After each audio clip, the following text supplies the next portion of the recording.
All right. So I'm live with the man, the myth, the legend himself, Future of Terran. So Mr. of Terran, I've got a few questions. Is it okay if I call you Future? Yeah, probably Okay. future. Okay, great. Okay. I like to start off formal, address people by their surname, and then, if it's comfy, then we go by first name. So I'll call you Future. All right. So if anybody's been living under a rock, they're not aware of you somehow, just tell them, kind of who you are at a very high level. Obviously, you're a very good Terran player, but uh, how would you bill yourself?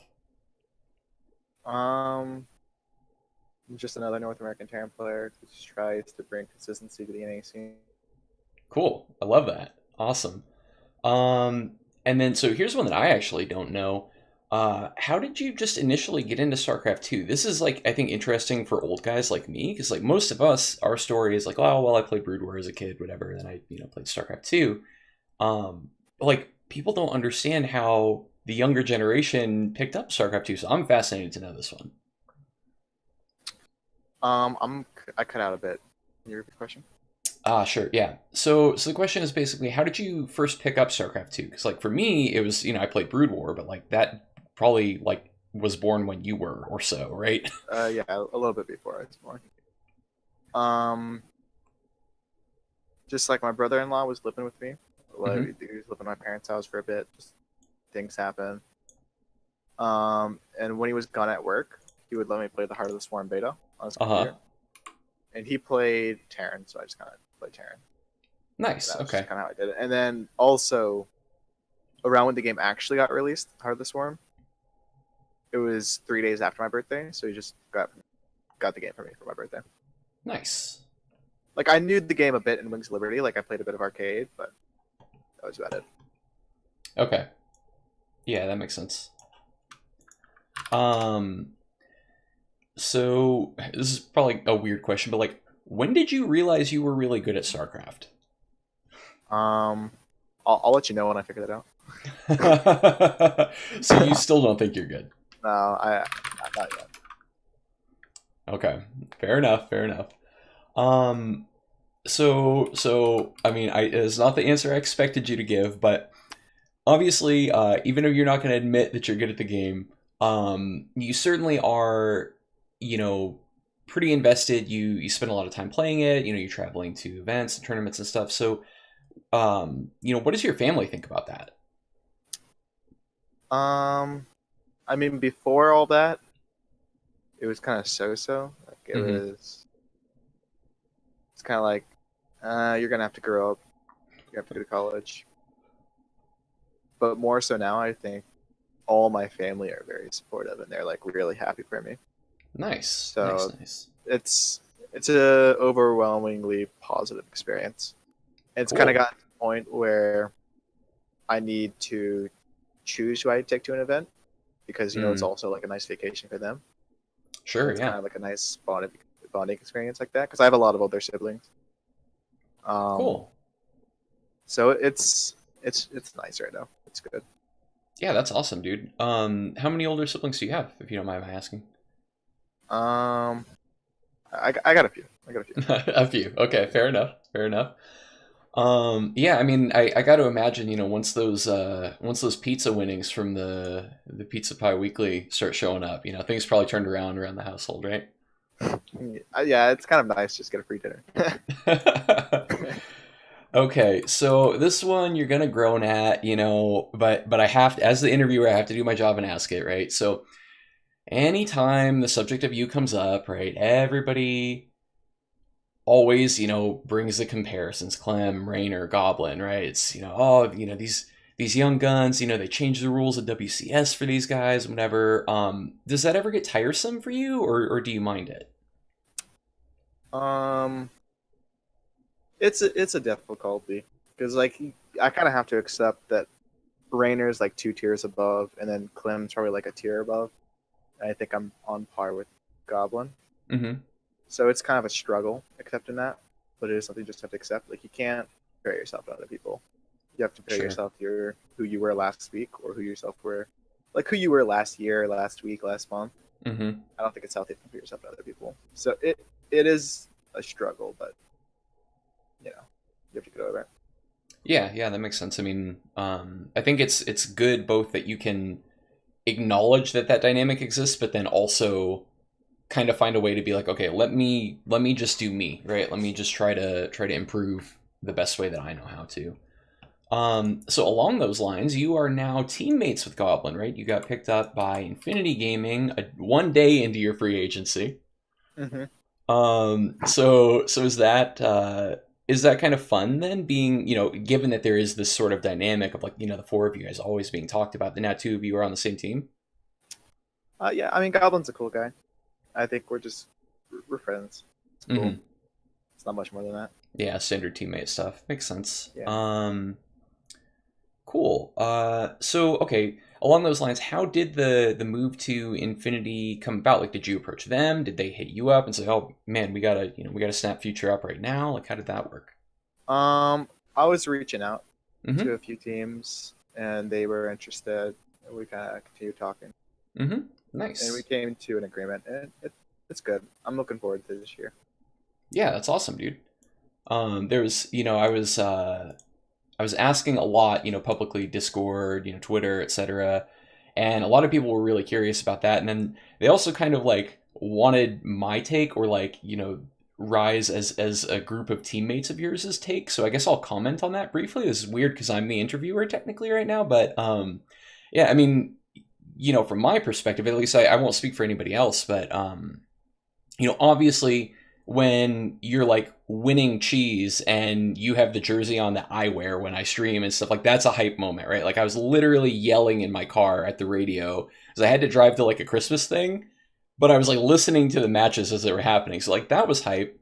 But Yeah, then it's at the pretty same time, like you got to do you, right? Like you have to there's a lot of buzz surrounding you right now, and so it makes sense for you to be like you say reaching out and trying to find that best offer. yeah. So I mean, You have to capitalize on what you have because yeah, absolutely. nothing's gonna be a forever, and there's not always gonna be an opportunity. So you have to kind of take it when you have it.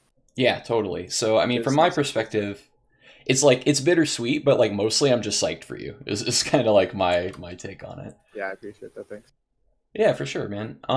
Okay, so diving in, that was kind of like our softball intro stuff, right? Now I've got maybe some more like deep divey kind of topics. So I'm gonna go ahead and just pretend that you admitted that you're good at StarCraft, and we're gonna go on that premise moving forward. So Yeah. um, when you are competing at a high level, when you're going to events, preparing for tournaments, qualifiers, etc., like is StarCraft still just fun for you? Has it become work? Has it ever changed? Um, it's a tough question. StarCraft is my job, and that's the way I view it. But I also have a lot of fun. Like this is a great experience overall. Like Mm-hmm. this is a fantastic opportunity to grow as a person and just get to travel the world and experience a lot of different things. Mm-hmm. So it is my job, but it's the best job I could have at my age Mm-hmm. for a lot of reasons. Um, and I think I do have fun with the game. Like I think I enjoy the game design a lot and how the game works. I enjoy learning a lot, Mm-hmm. and I my main goal is to keep that love for the game because I don't want to lose that. If I lose that, it's really bad. Yeah, yeah, that makes sense. I mean, it's definitely a big strength just in terms of enabling your endurance and stuff for practicing a lot, playing a lot. Like if you're not having fun with it, it's going to be a lot harder to keep showing up at, Yeah, certainly with the frequency and the volume that you do. definitely. Um, so what about practice regimen? Like, do you do anything formal or is it basically just jam games until you can't? It kind of depends on the month. Mm-hmm. Like 3 months ago, I was leading up to Montreal. I was on a really tight practice regimen, and I was Mm-hmm. like peaking really hard before Montreal. But after Montreal, it's been a lot more lax, and Mm-hmm. especially right after Montreal, like I stopped practicing completely before WSG. I just didn't practice, um, for whatever for personal reasons. Mm-hmm. I'm kind of getting back into a thing, but I think I'm gonna start taking a break again, Hmm. and then to like practice regimen. And what that usually looks like is I'll practice like 2-3 hours, take a break, and then practice 2 to 3 more hours, take a break, and then practice 2 to 3 more hours, and then rinse and repeat. Nice. And then So some days I'll watch like only VODs and the replays, but usually it's mostly games. I'll, okay. I'll keep up to date with all professional games for the most Hmm. part. And then as long as I'm up to date with everything, I'll practice. Okay, makes sense. So you kind of prioritize if there's any pro stuff happening, you make sure that you've kind of ingested that, and then you do Yeah. this kind of 2 3 hour break on a cycle. How long will you go doing that? Usually until like 12 a.m. and then I'll go to sleep. But so like for how many of those like block and break sort of loops will you do? It kind of just depends Hmm. how I'm feeling. I go a lot of just how I'm feeling Sure. because I don't think it's. I mean, some people can have like a very strict regimen, Hmm. but I can't expect much of myself when it's just me. It's not like I'm in a Kespateen house and I'm being pushed Right. to 12 hours a day. I'm Hmm. just on my own. I'm doing my own thing, so I kind of just go with how it feels. Sure. Okay, yeah, it makes sense. And that's kind of smart, I think, right? Because you're kind of just like seeing what your body or your brain wants that day and kind of working with it rather than trying to fight against that. Yeah, So, you have to know your limits. hmm, yeah, And I've been, sometimes you have to push yourself past your limits to know where your limits are. okay, interesting. All right, so think about pushing limits and that type of thing. As you kind of move forward and look at 2019, what sort of goals do you have for yourself, or have you really given thought to that? Yeah, I've given a lot of thought to that. I think a goal right now, a very immediate goal, is I want to get around a 16 WCS winter. I think that's a Hmm. very honest goal, very doable. Um, so that's an immediate goal. I think long term, and maybe a bit mid year, I want to get like around a 32 at WCS. Like I think I'm of the skill level where it can happen, but there's a lot of moving pieces that need to go together. Hmm. I want to get 6-6 on Europe consistently. Hmm. Like I've gotten close, but it's not like consistent. It's more like peaking. Sure, yeah. And then besides that, I think just generally keep improving and going in a positive direction. But those are the main goals. Yeah, nice. Those are I feel like those are all super concrete, right? And it's nice that there's like a few different little avenues on that too. Like um you can feel like you're progressing towards more than one of those at a time, I guess if that Yeah. makes any sense. Um okay, so I'm gonna pull back the curtain a little bit both for you and the chat here. So when I was preparing for this interview, which I did extensively, I watched a lot of your games, I watched a lot of your stream. I talked to a lot of people and just tried to kind of like put together this kind of composite picture of you and what you're about and who you are and stuff. And as I was watching, your play, I'm trying to think, okay, let me form a picture of like your play style, right? And I got kind of down on myself because I'm like, man, I don't know. He just like does Terran stuff and he's good at it, like really good at it. And so I talked to Cuddle Bear and I'm like, dude, I need to I guess just watch more VODs or something because I can't I don't know. I guess I don't know if it's because I'm a Protoss or because I'm Diamond and I'm a noob or whatever, like, but I can't see the stylistic bits, right? And he's like, yeah, I don't know, dude. He's just like really good and like does Terran stuff. He's just like really good at it. And so that was like super vindicating for me to hear that from Cuddle, right? Who's a GM Terran. Um, because it wasn't that I'm a noob, it just is that you're kind of good at everything. So now I want to flip it around and ask you, is that how you see yourself, or do you kind of feel that there are nuances and are there like stylistic aspects to your play or Um, things that you think define you? yeah, I've definitely looked at my strengths and weaknesses a lot Mm-hmm. and kind of viewed myself in an honest light. So I don't think I'm very good mechanically compared to where I should be. like for my skill level, for at least for what my perceived skill level is, Mm-hmm.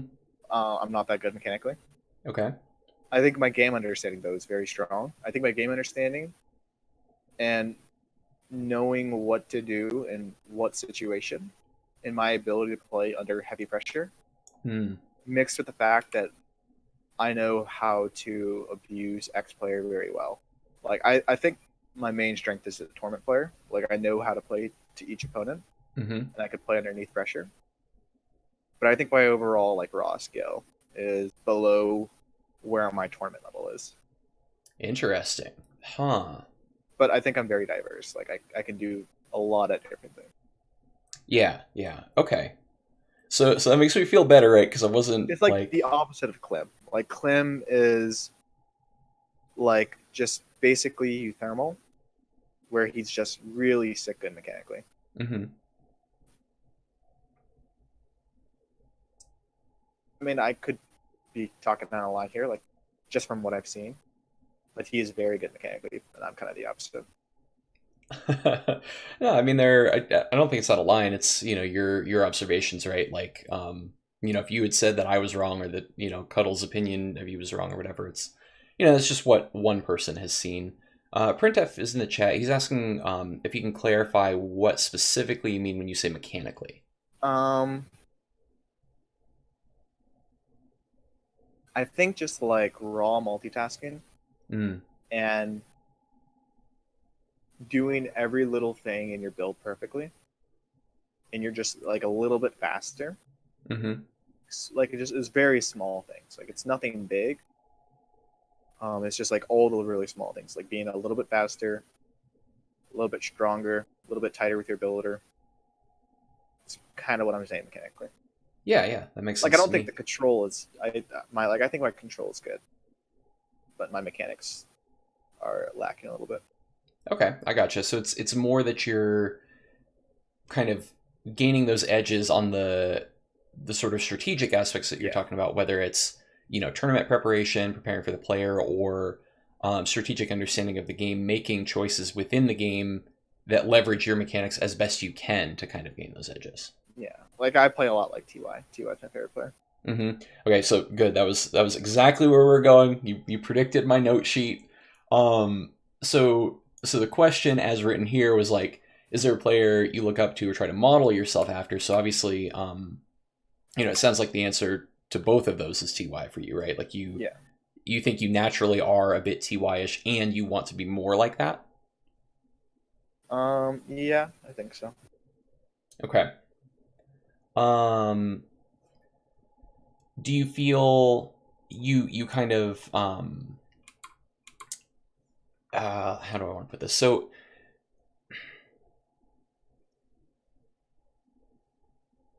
I guess you sound both like you like that kind of TY-ness, if you will, but you also kind of feel you could benefit from sort of boosting more of those like innovation skill sets, right? Where it's like just Yeah. bigger, faster, stronger kind Well, of thing. the way that I see it is like I think being Ty, being a very good tournament player and being very Hmm. tricky is very good for tournament results. Um, but you have to be very careful with Mm. playing like that because if all you're ever doing on ladder is playing for builder wins or metagaming your opponent, Hmm. then you stop improving mechanically. Like I think what you have to do is when you're practicing in customs and ladder, if you're just practicing, this is nothing specific. Hmm. You need to be playing as honest as possible and working on just like raw mechanics. Hmm. And whenever you're preparing for someone or playing a tournament, that's when you can start being tricky. Otherwise, you'll hit a skill ceiling. Yeah, yeah, that So that you definitely need to makes be sense. careful being too cheesy. Hmm. You need to always practice macro. Yeah, yeah. Okay, sweet. You need to be honest with yourself. Like Yeah, it's you can't think that you're a macro player when you just all in every game. right. Yeah, and if you're winning off of tricks and stuff, like you say, you're ending games and you're racking up wins without challenging yourself to use those more like I guess quote unquote honest, if you will, Yeah, skill sets to kind of overpower someone. yeah. Okay. it's very difficult to overpower someone. Like you need to be like, it's just really difficult to just overpower someone. Mm-hmm. So that's why it's such good practice. Yeah, yeah, that makes sense. All right, so along the lines of, preparing for people, taking advantage of their tendencies, that kind of thing, you have like a crazy sick good win rate against Neeb, right? And I don't mean to like call out Neeb specifically, but it just happens to be a good example. Let the record show. I love Neeb. Neeb, if you're out there, appreciate you. Um, but what do you attribute that to? I mean, I don't think the win rate's that good. Like I've taken like one series off him, which is decent. And in that series, I just planned the series perfectly. Like I Mm, knew everything he was gonna do, and I just punished everything perfectly, and I was playing well mechanically. mm-hmm, I think a better example of that though is I think my win rate against the very top NA players mm-hmm, is like really close to 50-50. Like I mean, albeit versus Scarlet, it's online cups and some of them she off races Protoss. But my mm-hmm, win rate against Scarlet in online cups is surprisingly good compared to what it mm, should be. My mm-hmm. win rate against Moss is like very close to 50-50. And my win rate against Special is very close to 50-50. Albeit all these are very small sample sizes, Sure. but it kind of highlights my strength of knowing a player and being able to punish their tendencies. Mm-hmm, Whereas I'm way less consistent against people who don't have as much structure to the gameplay or something like that. mm-hmm. Yeah, so maybe somebody who is a little bit more bland, a little bit less stylistic, you would actually have a harder time with because there's not as many like little avenues of attack for you. Yeah, it's all kind of complicated, but like kind of along that idea, yeah. Yeah. Okay. Um. So another like interesting one, and this one I really want to kind of pick apart because I don't feel like I totally understand it. And I think it's a really unique view that you have on the game. So I was watching your stream. I don't know. It was probably this past weekend. Um, And I think you lost the game, and you said something along the lines of, this isn't a build order loss. This is like an army movement loss, an army positioning loss. And you kind of talked about it like um, you made a choice to move your army. And I don't even remember what race you're playing, so I'm not giving you any help here to remember this game. But you made this choice to move your army to a certain position, and it was like, almost certain to be safe. Some small percentage you kind of get screwed and lose the game. But then if that doesn't happen, you're in like a super good position. Yeah, Um, and that's what TY is extremely good at. Like TY has the best army movements, I think, of any mhm, Terran player. And he gambles with it. Like Innovation is the most honest with his army movements. Like he plays the game to be perfect. mhm, Um, but sometimes you have to gamble, right? Like if you're playing someone a lot better than you have to do that sort of thing. mhm, And I remember saying that. I think it was a Protoss player. I think that was against Nice or something like that. Like he was two base all me or mhm, something like that, and I did a certain army movement, but I didn't know he was two base all me. There was something along those lines where it's like not everything comes down to builders or mechanics. Sometimes it can just be like the way you move your army, and that's a mhm, huge thing in TVT. Like in TVT, it's all really. I mean, it makes sense since it's a mirror matchup. It's all really minor army movement things. mhm. And so this was it's funny, I kind of told this story about trying to like pin you down as like a player style wise, right? Not being able to do it and talking to teammates and stuff. The one thing that I was able to get out of my current teammates, your former teammates, was this notion of viewing the game as this kind of series of gambles, right? And that you kind of this is the way it was described to me anyway. View the game as like your job is to choose the better gambles to take than the other person enough times in series that you end up on top. Is that like a reasonable summary of it? Yeah, I think that's fair. Now I don't approach it like that in practice, Mm-hmm. since I want to be working on fundamentals. But in tournament, I think it's all about just taking the right gambles and like you just need to know you gotta take those gambles that are statistically favored for you, Mm-hmm. and then if you lose, then you just gonna have to accept that you lost them and you have to move on. Makes But sense. there's also a danger in that, right? Like you can't rely only on gambles. There has to be a certain consistency to your play. Like it's crazy, Maru. Like watching the GSL's Maru played, Mm-hmm. he was like it looked like he was gambling a lot, but he won 3 GSLs. So like it's some things feel like they're gambles, but like there's definitely an art to that. Sure, yeah. Um, do you feel that it's um, is this like a drillable or like an improvable skill? Is this a thing that you can work on getting better at? Yeah, I think you can improve it. It's not very intuitive. Like it's not really something that comes naturally. But I think because it's like a hard concept to grasp, the fact that you can be better at gambling than someone else. Mm-hmm. Um, I think one thing that helps a lot is just gambling, just doing a lot, and you kind of pick up these like little things, and you just kind of know it a little Mm-hmm. bit better. Um, it's kind of hard to explain though, like because a lot of it's just intuitive and feel. And you just kind of know it. Right.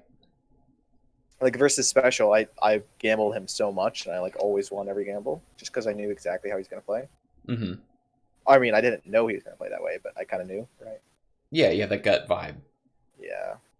So it is kind of a weird thing, but I do think it's a skill you can improve on. Like I think the Koreans are the best at it, Mm-hmm. but it makes sense since they all do it, right?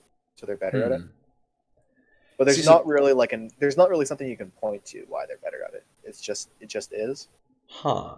It was kind of like this weird thing to understand. So this is like, I don't know, for me, it blows my mind a little bit, right? Like, especially hearing you say, all of the Korean players do this because, I talk to a lot of, I mean, a fairly lot of high the Korean level. players do it. Sorry, what was that? A lot of the Korean players do it. I think Innovation's pretty honest, Mm-hmm. but even he gambles. Huh. Yeah, I don't know. I just like, for me, I still feel like this is like a fresh perspective because I haven't heard, other high level players talk about the game this way. And I do talk to a number of them, right? Like there are at least a handful trying to drag my MMR up every weekend, right? Um, yeah, I don't know. I think it's interesting. So in a given game, right? Like say a 15-20 minute game of StarCraft, how many of these gambles happen? Yeah, it's a hard thing to judge, right? Like Mm-hmm. in practice, I don't really gamble at all, right? Like I just play honest. I play Mm-hmm. straight up. But in tournament, it's like really small things, right? Um, so it's not really something you can put a number on Mm-hmm. because it's not like you're doing a ton of them, right? It's not like you're doing Okay. 100 of them. It's more Mm-hmm. like five. Like you're doing five, maybe 10. Okay. It's hard to judge though because it's all really small things. And there's a ton of different things you could view as small gambles, but like those require your opponent to have certain information or a certain level of understanding. Mm-hmm. So it gets kind of wacky. Yeah, very, very dependent on That's the. one thing I think Moss is extremely good at. Like he just knows that X player will lose to this build, even if this build is kind of bad. Hmm. At least certain people like accept that this build's bad, Mm-hmm. but he knows like X player will lose to it. He's just like so smart with how he chooses his builds. Huh. That's really fascinating. I don't really understand how he chooses them, but like that's good. Yeah, I mean, I guess that's a little bit of like his secret strength then, right? Yeah. Um. Okay, so I guess I've beaten you up enough about the coin flippy gamble stuff. That I don't know, that subject is just really interesting to me, so I wanted to like deep dive that one. Um. So changing topics a little bit, you're streaming a lot now, right? Mhm. I mean, you've been like really going ham on the streaming from like very few to 1,000 followers in no time flat. Twitch affiliate, I'm sure partner soon. Is that something that you're gonna continue to pursue? Is it more of like just a one-off thing? Are you getting burnt out? How's that been? It's just an opportunity, Mm-hmm. Like it's not like I'm getting burned out from StarCraft. Mm-hmm. It's just that I think it's an opportunity to grow my brand as a player and also make a Mm-hmm. little bit of money. There's nothing wrong with making a little bit of money as a StarCraft player. Yeah, of course. But yeah, that's going well. I'm gonna keep streaming. I plan on streaming like every weekday, Mm-hmm. maybe every other weekday. But I also want to balance it since I don't want it to be my priority. Like I still Mm-hmm. want to be a competitive player. Right, right. Yeah, that was kind of what I was going to ask is, this is consistently across, everyone in StarCraft, this is kind of the challenge, right? Um, there's folks like Neuro or M. Canning who are like, or Pig, right? Where it's like, I want to compete in this stuff, right? I want to go out and fight really good people and try to be higher MMR and whatnot. But like also I have the stream thing, and I can't just focus on practice, and not being live and whatever. And there's guys like you who are kind of the flip side of that, right? Where you have to look at your streaming and say, okay, how much of this can I get away with and still be able to improve and compete at the level that I compete at? So how do you? I guess what are your thoughts on how you figure that out? Well, it's like a balancing act, and I'm currently figuring it out. Mm-hmm. I know it's doable. And my example for that, or my argument for that, is looking at Hair Marine Mm. and Lambo to an extent. Sure. Yeah. Great examples. Since Lambo, I mean, he doesn't stream when he's in Korea. Whenever he's in Korea, he's just practicing. But whenever he's back in Europe, he streams a lot. Mm-hmm. And Hair Marine is like a full-time streamer, right? And he's had fantastic success. So I think a lot of it really just comes down to your mentality and how you approach things, not necessarily just raw skill. So that's kind of why I do play the way that I play, because I don't think it's about forcing it. Mm. But Interesting. I'm kind of figuring out how to balance it right now. Yeah, I feel like everybody is still in that, right? Even these people that we're mentioning, right, who have been doing it for a long time, like there's still kind of that struggle, right? Roddy will go on a long enough win streak. You can tell he gets that little glint in his eye, like he's kind of thinking about it a little bit, Yeah, and it's never a straightforward thing. Everyone's extremely different. Everyone has really radically different circumstances, so it's never as simple as like stream this amount of hours and practice for this long and you'll get results. Mm-hmm. It's far too complex for that. Yeah, yeah. So in terms of just what makes somebody be able to play at the highest levels of StarCraft, do you feel like it is what percentage, I guess, of it do you think is innate versus just hard work and practicing the right way and working on the right things? Yeah, I don't really know. Like, Yeah. I don't know if I'm talented or if I've just worked hard. It's not Mhm. really something I know. Because Yeah. like if you view it objectively, if you look at where I am in skill objectively, like it's Mhm. supposed to be like an extreme thing, but it still doesn't feel very good, right? You still Mhm. feel like there's always room to improve, and you don't know if I'm just here because other people are bad, or I'm talented, or I worked hard. I don't know. I don't think about it too much, but Okay. just Yeah, because that's it's not like I can have a concrete answer on like what it is, so I kind of just focus on what I can control. yeah, that's fair. That's probably a better use of your time, right? The armchair philosophy makes a little bit more sense when you're down in the slums of Diamond like me. um Let's see. HX has an interesting point in the chat here. So he's saying, a lot of players become kind of complacent with their skill level, but that you're still motivated. And he's curious what helps you stay motivated in that way. Um, hmm.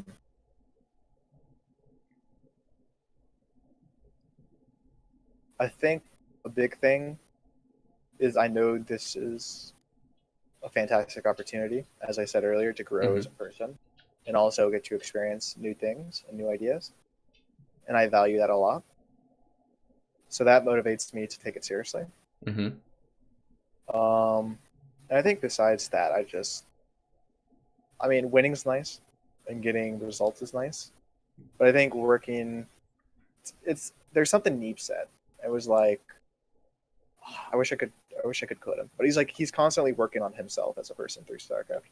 Mm-hmm. And I relate to that a lot. Like I'm always growing as a person because StarCraft reveals so much about your mental. Yep. That I think there's always room to improve, and I kind of strive towards that. Yeah. So okay, this is a topic that I like a lot because it's kind of what I've built. All of the stuff that I've ever put out in StarCraft around is this kind of like personal growth aspect. Like at first when you started talking about this, recognizing that it's an important opportunity and stuff, like all of that's really cool, and it's awesome that you recognize that and you're as grateful as you are. Like it's just really cool to and refreshing almost to hear someone in your position say that. But I find it even more exciting to hear that both you and Neeb are looking at it as this kind of like personal growth thing, like not how can I get better, how can I, bop more nerds in a tournament or win more money or whatever. But the looking inward, right, of like, what can I figure out about myself and what can I improve about myself? Um, I don't know exactly what I want to ask you. Like, It's like I view it as just like a series of games, right? Like, mm-hmm, well, first the game I have is the game that I'm playing right now, mm-hmm, and that game is I'm playing that game with the goal in mind for the bigger picture, and the bigger picture is a year down the road, like where will my skill be a year down the road? And that's the mm-hmm. bigger picture you have to strive towards. And the bigger picture to that is just using these things and these ideas you learn and apply them to your real life, and that's like the ultimate picture you have to that I Yeah. see. Yeah, that's exactly like you said it a lot better than I could. That's exactly the mindset that I've tried to, build myself on. Yeah. Obviously I'm not at your skill You're level, but playing the game of life, right? mm-hmm. So you gotta play it honest. Yeah, yeah. And I liked what you said too, that like StarCraft is really good at sort of exposing some of these things, right? Like Yeah. because it's so unforgiving, it makes you have to take those honest looks at yourself and be like, okay, maybe I was wrong there. The big thing I realized recently is like StarCraft's just another avenue to this place or this goal in mind. And like traditional sports or whatever you want to call it, sports or whatever, is the same thing, right? Like soccer offers you the same opportunity for growth. Football, basketball, taekwondo, all these are just avenues to the same thing, and it's just you have to find what you enjoy and kind of go with that one. Mm-hmm. And I played soccer for the majority of my life. I kind of stopped recently to pursue StarCraft, Mm-hmm. and I found a lot more growth in StarCraft. But I kind of view all these different things as avenues for that. Yeah, that But makes sense. they all give you slightly different things. Like they're not all the exact same thing. Like so you'll one really interesting thing is whenever you talk to someone, they always have their one thing that like really resonates with them, Mm-hmm. and it's really interesting to know why that specific thing really hits home with them. And I think every avenue to that offers you something different, Mm-hmm. and there's always a different way that it can like hit home with you. You get what I'm saying? Yeah, no, absolutely. So what's crazy to me is I'm making myself look old here, but like, I'm thinking back to the me that was your age, right? And I'm hearing you say this stuff that I feel like I only recently figured out in my life. Like I had to have earth-shattering things happen in my life to even figure out some of the stuff you just said. As long as you figure it out, that's what matters. Fair enough, fair enough. But like, I don't know, me at your age, I was looking at people who were passionate about whatever other thing that wasn't what I was into, right?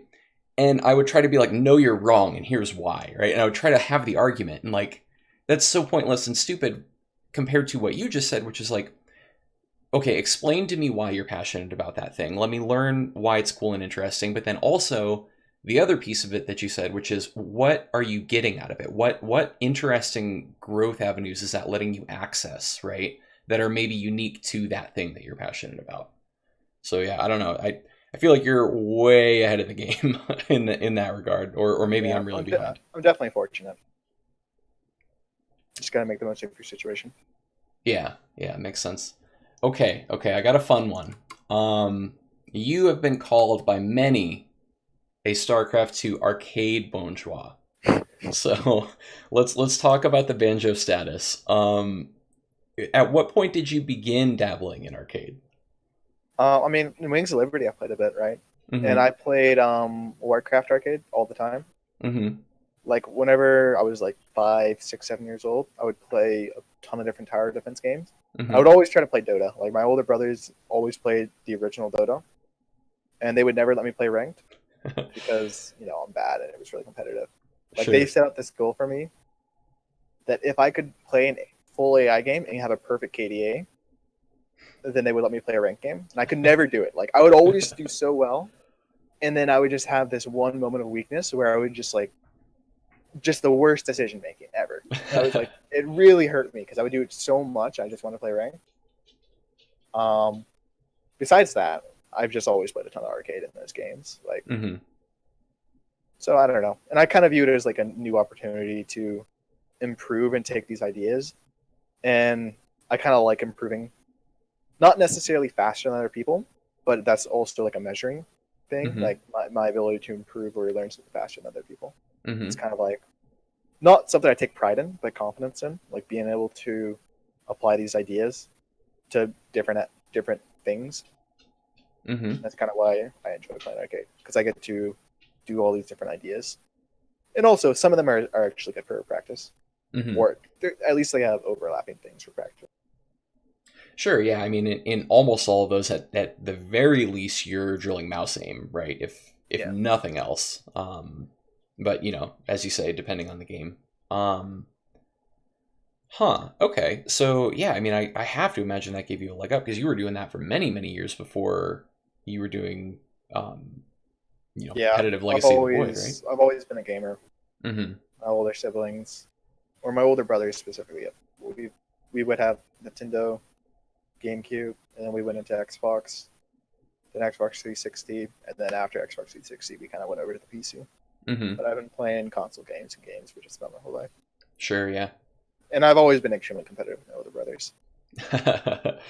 Yeah. I guess that's kind of an interesting thing too, right? Having that, that handful of people who have some years of experience on you and then trying to figure out, well, how do I even the playing field, right? Yeah, Okay, cool. Yeah, I would be remiss if I didn't touch on arcade because I have played Pure CTF with you before, and I remember after the first game, we were doing viewer games, on my channel or whatever. I think somebody just randomly brought you in, but I'll never forget after the first game, you like looked at the leaderboard and you were very like tactful about it, right? Where you're just like, give me these three people. And it was the three lowest scoring people, right? And it's like me and a handful of GMs or something on the other team, and it was still like really hard and really even. yeah, I find fun in that. Like it's kind of overcoming the adversity and improving yourself as a player in those situations. Like you Mhm. gotta deal with each of these situations in its own way. Yeah, makes sense. Okay, so I've got last kind of couple of things here, and then if chat has more questions, we can jump into that too. So y'all can start spamming away if you want to while I ask these next couple. So we have a few that are kind of drawn from like Discord and Twitter and Reddit and whatever. Um, so a lot of people are not happy with TVP right now. How do you feel on that subject? I think TPP is fine. Um, I think Hera Marine summed it up perfectly. Like I don't think the matchup's imbalanced. Mm-hmm. Okay, first I'm gonna say Hera Marine Snakes first. The main issues right now is core first, and not being able to tell if Colossus or Disruptors are building. So Mm, those are kind of things that make the matchup really difficult and inconsistent for Terran. mm-hmm. So you kind of have to gamble a little bit just to be into a fair game Mm-hmm. or even game. But besides that, I think it's like balanced if you play correctly. But what I do think is I think it's unfair. Hmm. I think the matchup's balanced. It's just not fair for Terran. What's the distinction between balanced and fair? Well, balance is like if you play perfectly or play correctly, you'll win. Okay. But fair is just like I have to do three things to your one thing, for example. Ah, That's not I like see. that's not like a literal thing, but Mm-hmm. you get the idea. Right, right, right. So, But uh, I don't have an issue with the matchup. I think it's especially like as an NA player, mm-hmm. I have no right to complain since I don't really have to worry about really really good protesters besides Neeb and Puck and like a few others like Mm-hmm. Astray and whatnot. I don't feel like naming them all, but Sure, yeah. there's very few protesters that are like Showtime level, right? Mm-hmm. So I'm fine with the matchup. Makes sense. Okay, yeah. So that's a cool distinction, right? Between balanced being if everybody plays optimally, you'll win or you're 50-50 or whatever if you're equal Yeah, skill versus fairness is how much work do I have to put in. I've always thought that about Terran. It just seems like you got to do everything the hard way, man. With that race, like, yeah, everything is the hard way, but also there's benefits to that. mm, yeah, it makes sense. I think Terran's is a great tournament race, so it fits me well. Yeah, yeah, that was an interesting subject that kind of came up towards the end of last year. Kind of the way different races operate in tournament, and also based on tournament format. Yeah, the tournament format's a huge thing. Mm-hmm. Okay, so thinking back a little bit to last year, while we're kind of on that thread, so the big story, right? The tail end of 2018 is this proxy meta, right? Um, do you feel like overall that worked out for Terran as a race systemically, like whether we're looking at just the ladder as a whole or pro play? Like, do you feel like that was a good kind of craze to have happened? I mean, it benefited me as a player. Mm-hmm. I think as game design, though, I think it's kind of awful game design. Mm. But I mean, it benefited me as a player. In what ways? Well, I mean, I beat M. Canning and Puck, Mm-hmm. qualified for WSG, which was like a lot of money. Mm-hmm. And also, I beat Neve in a tournament off of that or whatever. Mm-hmm. So I think it was like good for me as a player, but I don't think it was very healthy for the game. Okay. Now, albeit I don't think I won the other series versus Puck and Canning because of it. Mm-hmm. But the threat of it is still there because I don't think I actually proxy X Puck at all. It was just the threat of proxy X. Yeah. Yeah, for me, that's been the thing that I've felt the most is just literally like that I have to be thinking about it, right? And also, if there was something missing, you have to be like, well, okay, I know it's something, but I don't know what it is, right? Yeah, It's not so much that way anymore, but at that and that's time, that really was hard to deal with in tournament. Like, whenever you have any mental tax, whenever you have anything taxing you mentally in tournament, it's really difficult to deal with, especially if you mm, don't have like a really strong mentality mm-hmm. or you don't have your ducks in a row or whatever you want to call it. Sure, yeah, Really difficult because it can drive you crazy mm-hmm. and it can kind of make you irrational and whatever. So, I guess I'm gonna run with that thread a little bit then. Um, what kind of like strategies or little tactics do you have for managing that? Like, is it certain people that you're around at LAN who kind of help keep you grounded? Is it stuff you do in your own head, little tricks, or how Oh, does we're that talking work for you? about mentality. Yeah, yeah, not getting rattled in tournament. Making sure that you're calm, you're able to execute all that kind of stuff. Um, yeah, I got one guy, Panda Bear Me. You Mm-hmm. know who he is? Yeah. Mm-hmm. I talk to him a lot with the ton of mentality stuff. And he kind of keeps Mm-hmm. me grounded. And then I Nice. mean, I talk to other people here and there about it. I think it's always good to have differing views and learn Mm-hmm. from other people or just talking to other people. Because a lot of times it's just therapeutic just to talk. Like I don't know what it is, but there's definitely something just about talking about your thoughts that's really healthy. Mm-hmm. And it's like proven, to my understanding, like scientifically, like it's healthy to relieve your emotions and talk them through and whatnot. Mm-hmm. I don't really know why, but it's just the way that it is. I'm going to continue with that. But yeah, I kind of talk to a lot of people about that stuff, and then besides that, it's just like you just kind of have to do it, you know. And this goes back to what I was talking about earlier, where everyone has their own little thing they take away from X activity or whatever they put themselves into.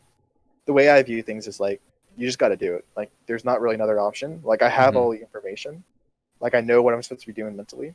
I just have to do it at that point. Mm-hmm. And that's kind of what I take away. And I mean that doesn't work for other people, but it works for me. Sure. Yeah. So Cool. Okay, so I'm gonna pry a little bit, and you tell me if you don't want to answer this one. It's totally fine. So with Panda Bear Me kind of anchoring you, is that just because you guys have a history? Do you think of kind of talking together like that? It's like that kind of old friend type of thing, or do you think there's something specific with like his personality that helps kind of coalesce your mindset for you? um well this happened like when I first talked to him, Mm-hmm. it was a little bit before I left Sloth. Let me go figure out that date. So it was like around 2017, around August or something like that. Mm-hmm. Like I was just really frustrated with the game. So I messaged him and we talked on Discord until like 6 a.m. or whatever. Mm-hmm. And then after that, the relationship was kind of built from there. Nice. Um, and he's a really caring guy. He's a great guy. He's always willing to help. He's always there.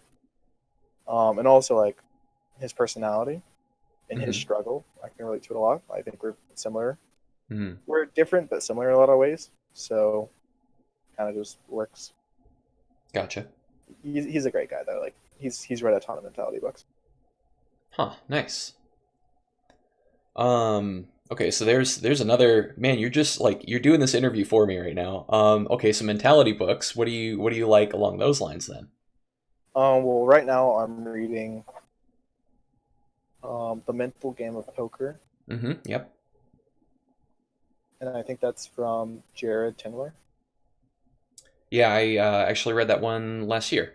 So it's funny that you're working on some of the same material.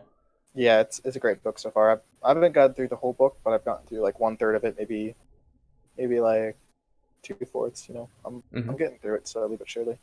Nice. And then besides that, I'm planning on reading The Now Habit. Oh, I haven't heard of that one. It's a book recommended by Panda Bearing.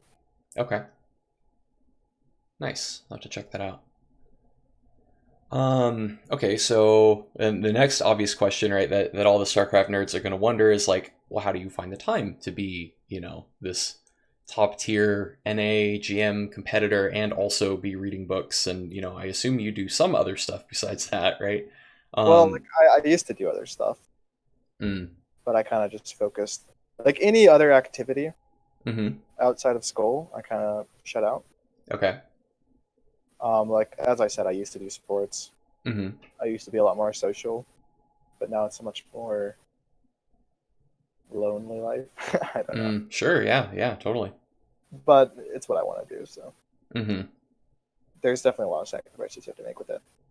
Right, yeah, I guess it's just if you're willing to pay that to get the thing that you want, that makes sense. Yeah, and it's not like I'm reading every single day, but Mm-hmm. I'm getting through it. I'm checking along.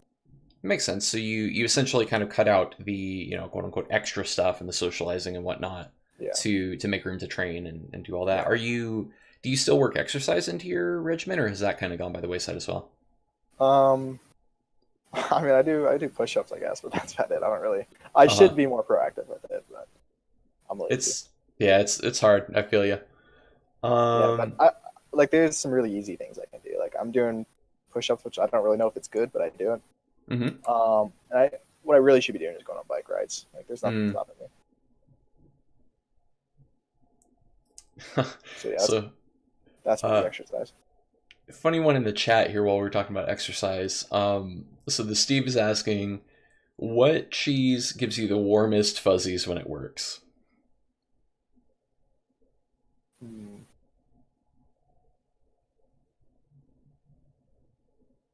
So it's kind of hard. Like I don't really know his definition of cheese, Okay. but something that I like is